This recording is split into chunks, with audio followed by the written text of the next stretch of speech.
Local productions seen on Delta College Public Media are made possible with support from viewers like you. Thank you.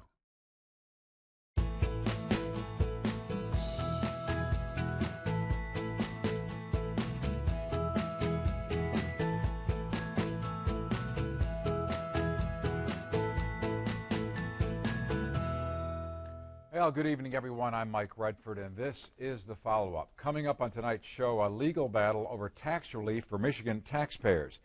As much as $700 million a year is at stake. At issue is a 2015 law that was intended to drop the state income tax rate permanently once state revenues surpassed a certain amount. But other interpretations of the law say it's a one-year reduction only in the rate. So who's right? Ultimately, the courts will decide. In the meantime, we'll have both sides of the issue on the follow-up tonight. But first, we would like to hear from you, our viewers, to help drive the conversation here on the show. You can do that in a variety of ways via social media on Facebook or dialing into our follow-up hotline to voice your opinion or suggest future show topics. You can also make comments through the YouTube channel. And if you'd like to watch any of our past shows, you can click on our website at deltacollegepublicmedia.org. In the studio tonight, two special guests, Bob Schneider, who is with the Senior Research Associate from the Citizens Research Council. And we also have Patrick Wright, the Vice President of Legal Affairs at the Mackinac Center for Public Policy. So nice to have you both in here. Before we dive deep into the conversation, let's kind of show the viewers sort of in essence what we're going to be talking about here over the next 25 minutes or so about this 2015 law on tax relief. So when the state's revenue outpaces inflation by a set amount, it triggers a cut in the state income tax rate from a 4.25% to 4.05%. And again, for fiscal year 2023, last year's state revenue was high enough to trigger the rollback, netting taxpayers an estimated $700 million. So it's the first time that trigger has been implemented since that 2015 law. So Patrick, let me start with you, because the Mackinac Center for Public Policy filed a lawsuit against the state treasurer, and the debate here, in part, there's a lot of layers to this, has to do with whether or not this is a permanent tax cut or temporary. So take that. Sure. In 2015, the Republican legislature passed this. No one denies what they meant was that this tax cut was going to be permanent. Simplifying the question, they used the term current rate.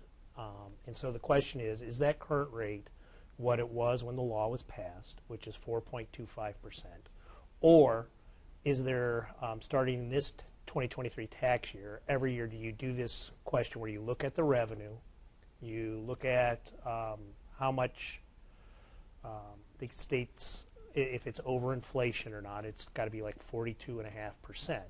And if so, then you run it through this formula. The first year that we ran it, this formula said, okay, the tax is going to go from 4.25 to 4.05. So when we run the formula again, assuming that the revenue is sufficiently high, do we start with 4.05%, and does the tax stay at 4.05%, or were we supposed to go back to 4.25%? So that's the crux of the battle that's going on. It makes a fairly big deal. We gather around $9.5 billion in income tax revenue a year for the state of Michigan, and it's estimated by the Senate Fiscal Agency that we're looking at in the vicinity, in an annualized basis over 1 year, $714.2 million.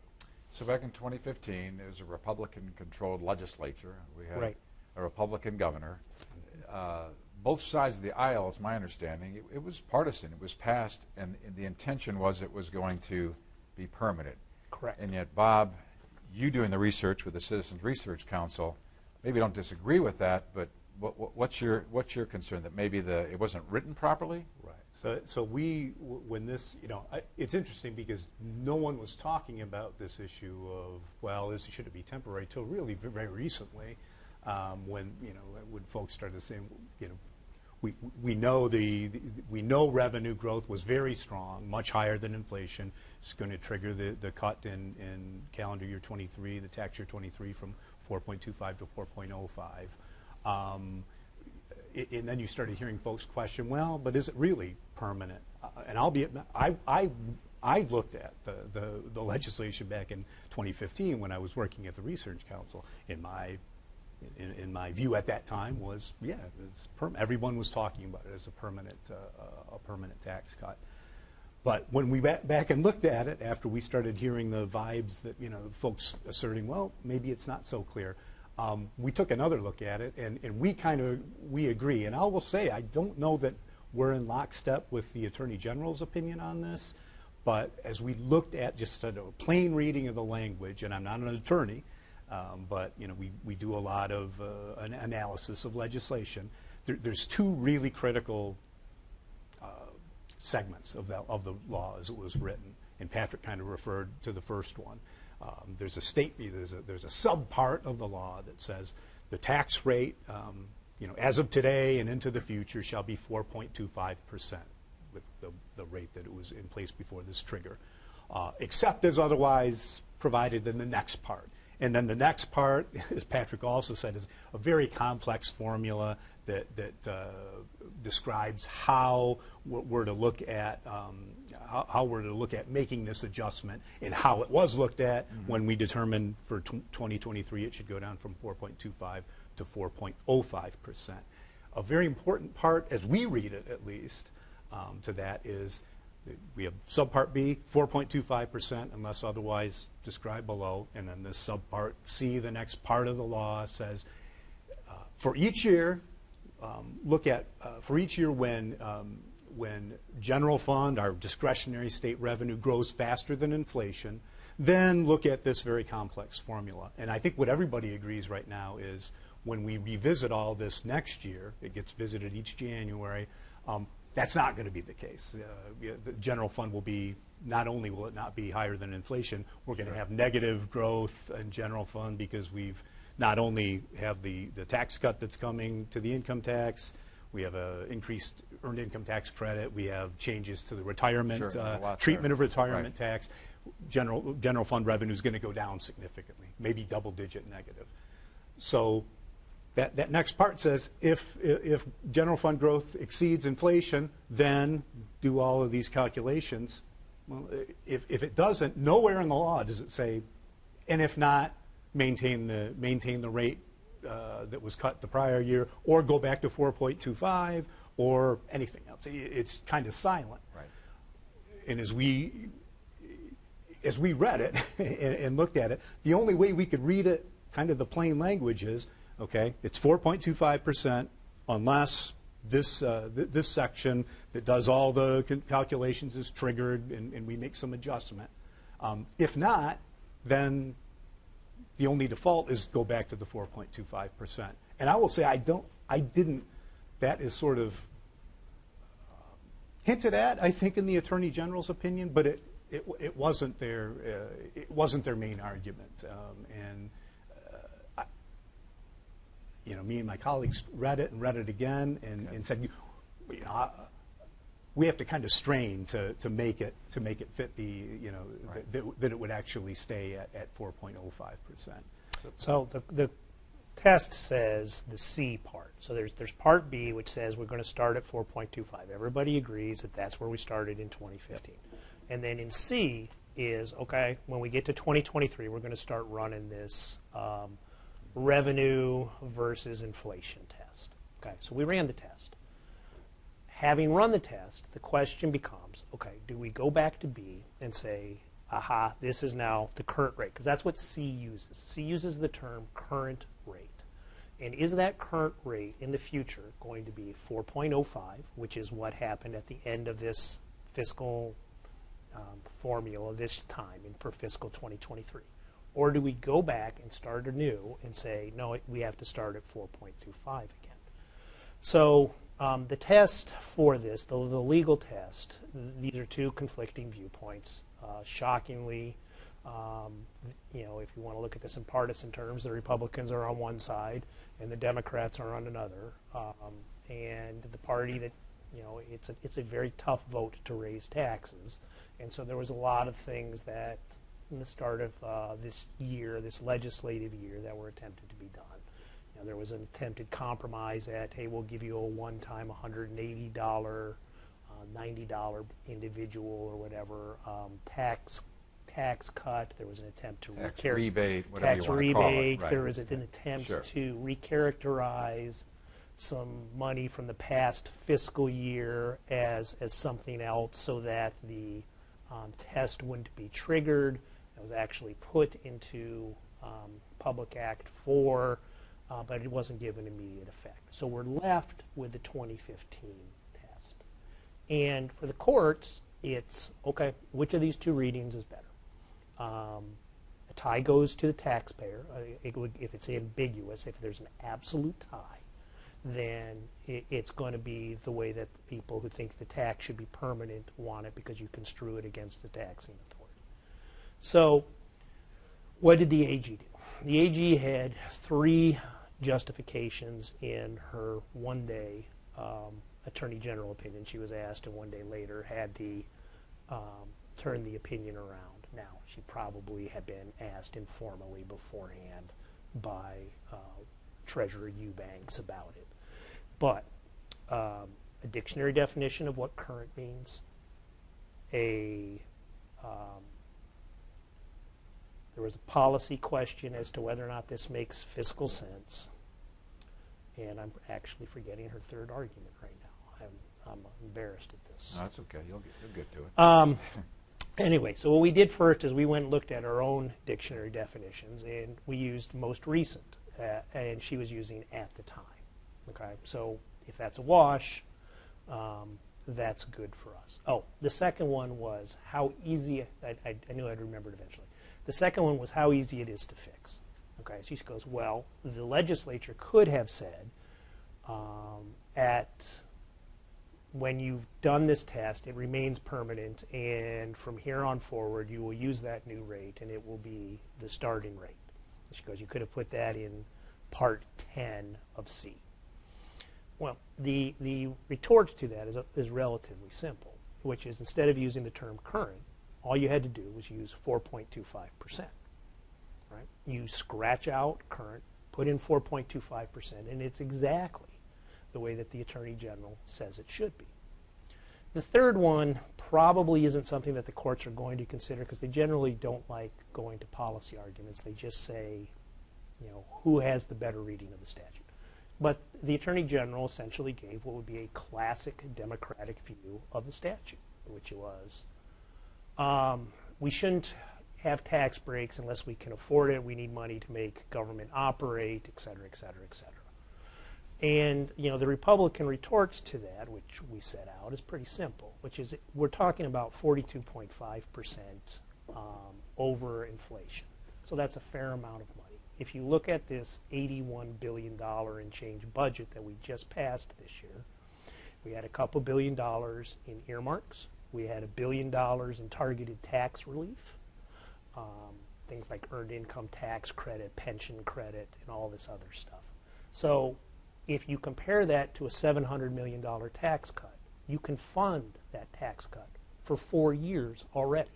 So this really came down to a Democratic distaste for having to vote to get rid of the tax cut and to be able to spend the money that they wanted to. Now, I don't want to view it in partisan ways. We're in front of the court. The courts don't care at that point.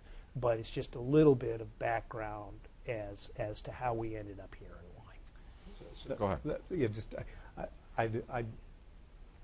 Let me.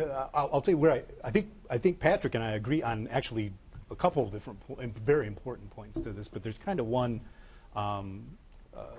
There's kind of one point that to me is still kind of leaning to the return to 4.25%. So let's say, so again, as we talked about, there's going to be a process in January to kind of relook at this and make another determination as to whether we should have any other further triggered rate reduction, just as we did last January in the determination to move it to 4.05%, as it will be for 2023. So again, that the subpart C that Patrick referred to as kind of that test component. Again, it leads with sort of if general fund revenue grows faster than inflation, then look at this test and that's where the current rate comes in. So it says take the current rate, which I would totally agree is a very ambiguous term. It's not clear if that's supposed to be 4.25, if it's supposed to be whatever the rate was already adjusted to in the prior year. It's a bad term to have used, and it's very ambiguous. If it's a tie, I might go along with Patrick that it probably should be considered the carry forward from the prior year. But so we do have this if statement. If general fund revenue grows faster than inflation, then do a test and adjust the current rate by this very complex formula.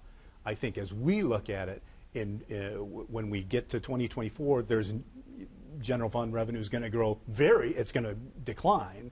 It's not going to grow faster than inflation, and so that Part C test isn't relevant anymore. And if the language had been written better, somewhere in there, or in a Part D or someplace, it would have said, and if not, so we have the test subpart C, that if statement is not met, if not, then it stays at the rate prescribed in the prior calendar year, and then it would have stayed at 4.05. Without that, that test section, that subpart C, kind of becomes moot. And again, the only reading we could make as non-attorneys is it probably goes back. Jumps back up to the 4.25 in subpart B. So the current rate, I think there's a very strong argument to be made as to, that's ambiguous enough, and maybe legislative intent should be drawn upon there. It's that opening if statement that isn't going to be met. That it seems like now Part C drops out. Yeah, we very rarely get to legislative intent. Legislative intent, despite the fact that it is so clearly, everybody admits, all the fiscal agencies, all the participants at the time admit this is what the Republicans wanted. That's not the legal question, because you only get to legislative intent and ambiguity if there's an absolute tie. As a matter of fact, you don't even get to legislative intent because the courts have said you must construe all taxing statutes against the taxing authority when there's an ambiguity. So if it's a tie, we win, period. Okay. But the question becomes, it's the clarity question, is which side has the clearer view of the statute. Now, in 1983, the argument that Bob was putting forward is it's somewhat similar to the second argument the Attorney General made, which is Republicans, you could have done a better job. Okay? You could have made this thing ironclad. You could have locked this up, and everybody would understand that this was supposed to be absolutely permanent. But that's not the test. The test is which of the two readings is better, just marginally better. It's not did the Republicans do their job extremely well. It's did they give their viewpoint 51 point whatever percent versus 48% for the other way, because that's how the court looks at it. Which one of those two readings is more clear?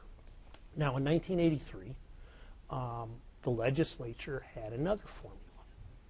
And they started it off and said, we will always start at 3.95%. So they knew how to put a fixed figure into a statute for a formulaic determination. So does this get us that extra 2, 3, 4, 5% on our side of the ledger of which way is the better way to read it?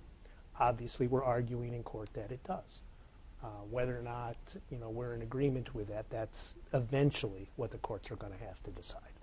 And it's probably a safe bet the two sides aren't going to get together at some point and maybe revise some of the flawed wording, right?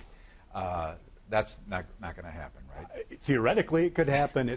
We have a Democratic governor, we have a Democratic legislature, and they don't seem to be inclined to make the fix that would be needed. I mean, we have to remember how the Republicans got in charge of the Senate in the first place. And again, my goal with this is to look at this legally because we're in front of the courts, but just providing your viewership with a little bit of context. The reason we ended up with a Republican majority in the Senate for 40 years was a 1983 tax hike. It was a tax hike. Got 2 senators recalled, flipped the Senate. The Republicans kept it for 4 decades. Okay. Right now, the Democrats, for the first time in 40 years, have control of the governorship, the House, and the Senate. They have the House and the Senate by 1 vote each. To vote for a tax hike, to clarify this law, to get rid of it and make sure that it's 4.25, that's a very difficult vote. And so we're probably going to have to go through the courts. If we win, then we'll see what the Democrats decide to do at that point. It's still going to be a politically difficult choice to want to raise taxes, having just gotten legislative control for the first time, full legislative control for the first time in 4 decades. Right. And I thought you were asserting, could you make the fix that should have, better language as it should have been more appropriately written in 2015, and in that sense, right. The party in charge is probably not interested in right. doing that. Well, and also what I want to say, I know you both agree on a lot of things actually, but in terms of it was probably written improperly. The other issue becomes why is this so important, and why is time of the essence? I mean, it's going through the Court of Claims. Patrick, you're writing a brief as we speak. It's got to be in the courts by Tuesday. Next Tuesday.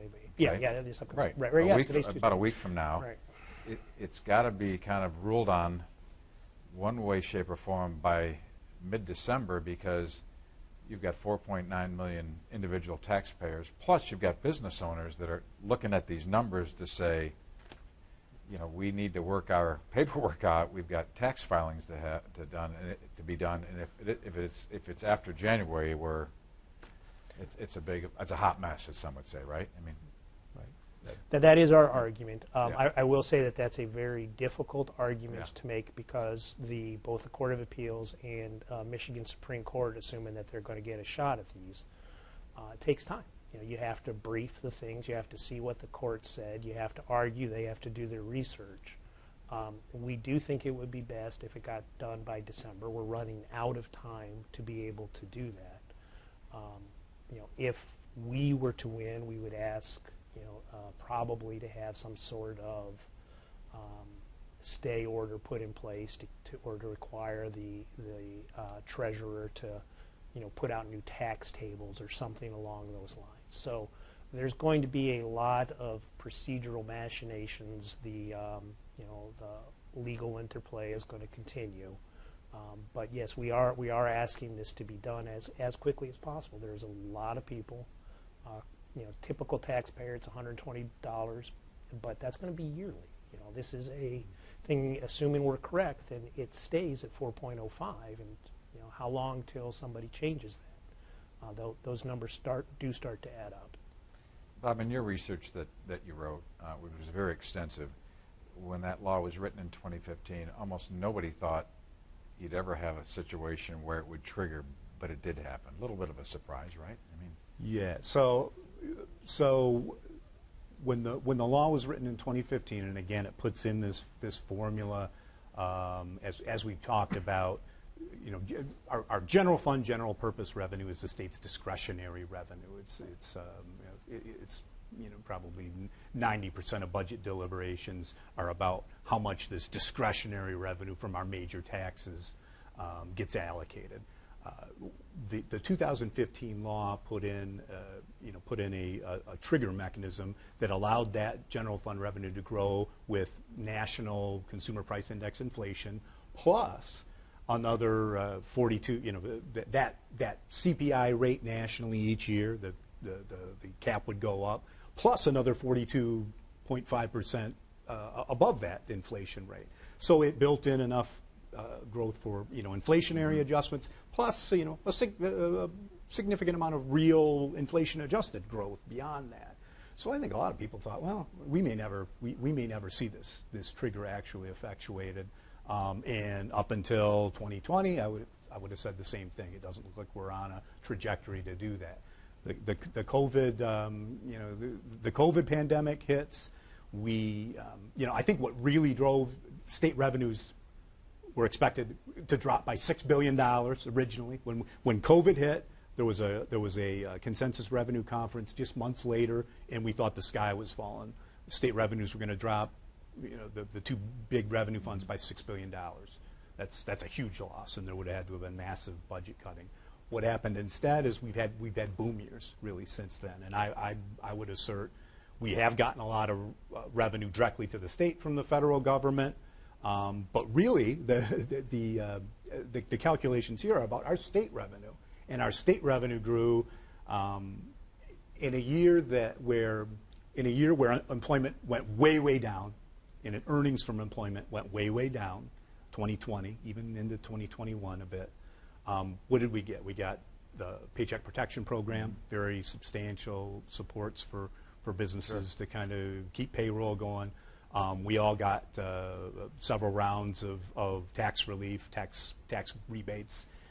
We had expanded unemployment insurance, a bonus for everyone on unemployment insurance that had lost a job, $600 for most of that time. Right. So all of that fueled income, fueled sales tax collections and spending. And in 2020, when employment was down, we actually had one of the biggest increases in personal income in Michigan, and kind of the same story across the country that we'd had in like 30 years. And all of a sudden, instead of the sky is falling, we had tremendous growth in revenue that really has continued, and it's that growth in this last fiscal year that just closed that led to that income tax rate reduction. So the long story with that is you got about 30 seconds, but go ahead, let you finish that up. It's unlikely to occur again. We're really fighting probably about a one-time tax cut and whether or not it's going to be permanent. Yeah. And we're several, but I agree with Patrick on that point. Whatever happens with this cut and with the court case is going to determine where the income tax stays for a while. The trigger is probably moved now. And supporters of both your organizations, they need to pay attention. They should call their legislatures. Not that they can affect the court case necessarily, but time is of the essence. And you're filing that brief next week, and we're going to keep an eye on it. So wonderful. Appreciate it. Thanks for coming in, guys. Good to see you. Thank you. And that's our show for tonight, but be sure to join us again next week for the follow-up. As the UAW strike rolls on, close to a month now, what will it take to end it? We'll have an update and expert analysis next week right here on the follow-up. In the meantime, hit me up on social media or dial into our follow-up hotline to voice your opinion or suggest future show topics. Thanks for joining us tonight. Have a great night. We'll see you next week.